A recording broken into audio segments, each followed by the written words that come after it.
Hello dear student, I am Sharda Prasad, Assistant Professor from Mechanical Department, Bharati College of Engineering and Technology. Subject है material technology, diploma 4th sem mechanical. Topic है heat treatment of steel. Heat treatment एक ऐसी process है या जिसमें धातुओं या alloys को ठोस अवस्था में नियंत्रित गर्म या ठंडा करते हैं ताकि उनमें वांछित गुण को प्राप्त हो सके। हीट ट्रीटमेंट को निम्नलिखित में से एक या अधिक ऑब्जेक्टिव्स प्राप्त करने के लिए किया जाता है। देखते हैं। पहला है मेटल और एलॉयस के इंटरनल स्ट्रेस को दूर करने के लिए, मेटल या एलॉयस के मैकेनिकल प्रॉपर्टीज़ को बढ़ाने के लिए, जैसे tensile strength, ductility, hardness, toughness आदि। थर्ड है ग्रेन साइज को परिवर्तन या ग्रेन संरचना को बेहतर बनाने के लिए, इलेक्ट्रिकल या मैग्नेटिक प्रॉपर्टीज़ को बदलना। पांचवा है मशीनिंग को बढ़ाना, संरचना का समांग करना, करोजन रेजिस्टेंस में वृद्धि करना, आंतरिक सतहों की तन्यता एवं बाहरी सतह को कठोर बनाना, धातुओं की रासायनिक संरचना में परिवर्तन करना, वियर का विरोध करना तथा हीट तथा करोजन के विरुद्ध प्रतिरोध दिखाना। हीट ट्रीटमेंट में आने वाली निम्नलिखित विधियां हैं। पहला है एनिलिंग, दूसरा नॉर्मलाइजिंग, थर्ड है हार्डनिंग, फोर्थ है टेम्परिंग, फिफ्थ है स्फोरोडिजिंग और छठवां है कार्बोजाइजिंग, सातवां नाइट्राइडिंग, फिर साइनाइडाइन, फिर फ्लेम हार्डनिंग और लास्ट है इंडक्शन हार्डनिंग। तो हम लोग पढ़ते हैं। सबसे पहले ये एनिलीन होता क्या है। एनिलीन एक ऐसा हीट ट्रीटमेंट प्रोसेस है जिसका उपयोग कठोर लोह धातुओं को मृदु यानी सॉफ्ट बनाने के लिए किया जाता है, जिसमें स्टील को उचित तापमान तक गर्म करके फिर उसमें ट्रांसफॉर्मेशन देने से होते हुए धीरे धीरे ठंडा करते हैं। यह भट्टी के अंदर या अच्छे ऊष्मारोधक कैबिनेट के रूप में ठंडा करने से प्राथमिकता देते हैं। पदार्थ पर यांत्रिक प्रोसेस के पश्चात उनमें स्ट्रेस विकसित हो जाता है। उन स्ट्रेस से को हटाने या छुटकारा पाने के लिए या उन्हें समाप्त करने के लिए एनिलिंग का उपयोग किया जाता है। एनिलिंग का मुख्य है स्ट्रेस को रिलीज करना होता है। एनिलिंग को स्ट्रेस रिलीफ एनिलिंग भी कहते हैं। यह निम्नलिखित उद्देश्य होते हैं ऑब्जेक्टिव। पहला है इस्पात को सॉफ्ट बनाने, जैसे यह आसानी से मशीनिंग किया जा सके तथा इस प्रकार ठंडा यानी कोल्ड वर्क आसानी से किया जा सके। ग्रेन आकार एवं संरचना का परिष्करण यानी रिफाइनमेंट का एक सामर्थ्य और तन्यता डक्टिलिटी जैसे यांत्रिक गुण को सुधारता है। धातु में इलेक्ट्रिक, मैग्नेटिक तथा अन्य भौतिक गुण को बदलता है। गर्म तथा ठंडे प्रोसेस के कारण उसमें कास्टिंग में आसानी से संकुचन के कारण इंटरनल स्ट्रेस समाप्त करना रहता है। प्रारंभिक ढलाई में के कारण जो गैस रहती है जो अंदर में, उनको निकालना रहता है और स्टील को अन्य ऊष्मा उपचार के लिए तैयार करना रहता है। आगे देखते हैं effect of annealing on properties of metal. पदार्थ के गुणों पर एनिलिन के प्रभाव। पहला है डक्टिलिटी और स्ट्रेंथ आदि गुणों में वृद्धि हो जाती है। पदार्थ सॉफ्ट बन जाता है, इससे उस पर आसानी से मशीनिंग किया जा सकता है। तीसरा है पदार्थ के मैग्नेटिक, इलेक्ट्रिकल आदि गुणों में सुधार हो जाता है। मैकेनिकल वर्किंग के दौरान विकसित हुए स्ट्रेस समाप्त हो जाते हैं। अब एनिलिंग की करने की प्रोसेस, इस टाइप में उसका प्रोसेस कैसे किया जाता है।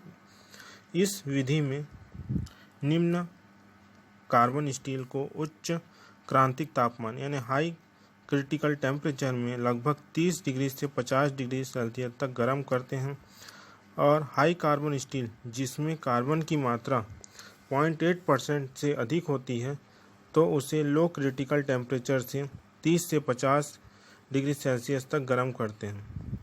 इसके पश्चात स्टील को इस तापमान पर भट्टी में कुछ समय तक छोड़ देते हैं, जिससे स्टील को आंतरिक संरचना में वांछित परिवर्तन हो जाते हैं।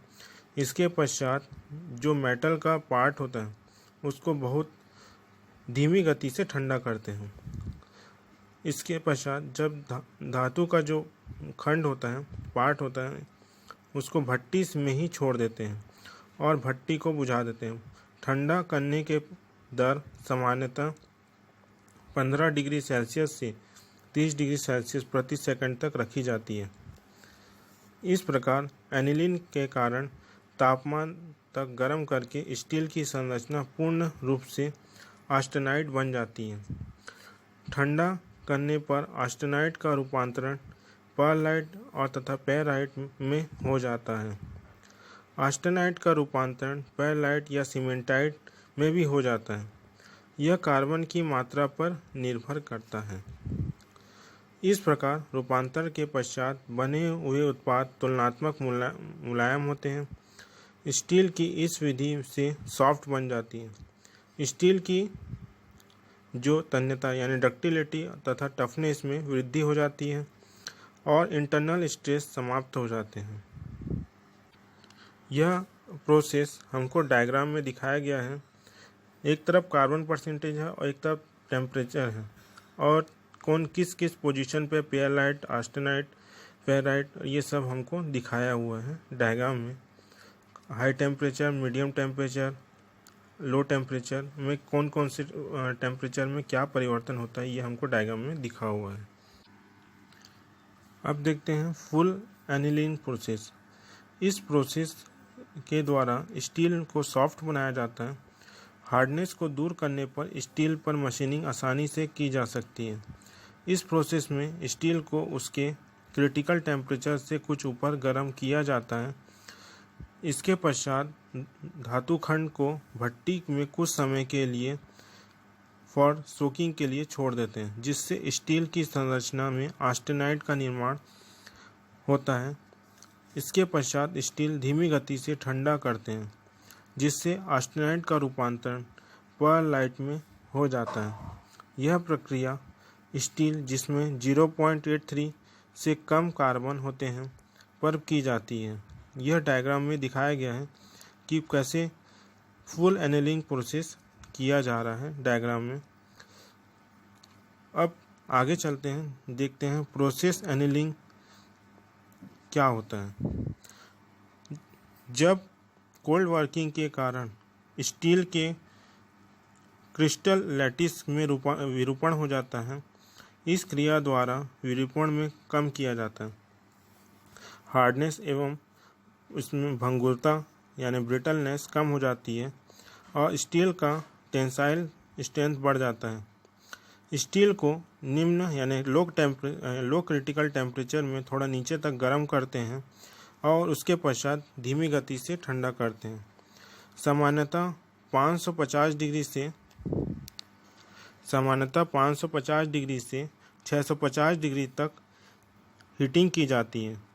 वांछित तापमान पर धातु खंड को भट्टी से 2 से 4 घंटे तक अवधि के लिए रखा जाता है। स्टील संरचना में पेरलाइट की उत्पत्ति होती है। इससे नए क्रिस्टलों का निर्माण होता है। इस प्रक्रिया को निम्न कार्बन के धातु खंड को वायर ड्राइंग या और डीप ड्राइंग ऑपरेशन पर होती है। यह एनिलिंग का प्रोसेस एनिलिंग का डायग्राम है, जिसमें एक तरफ समय है और दूसरी तरफ टेम्परेचर है।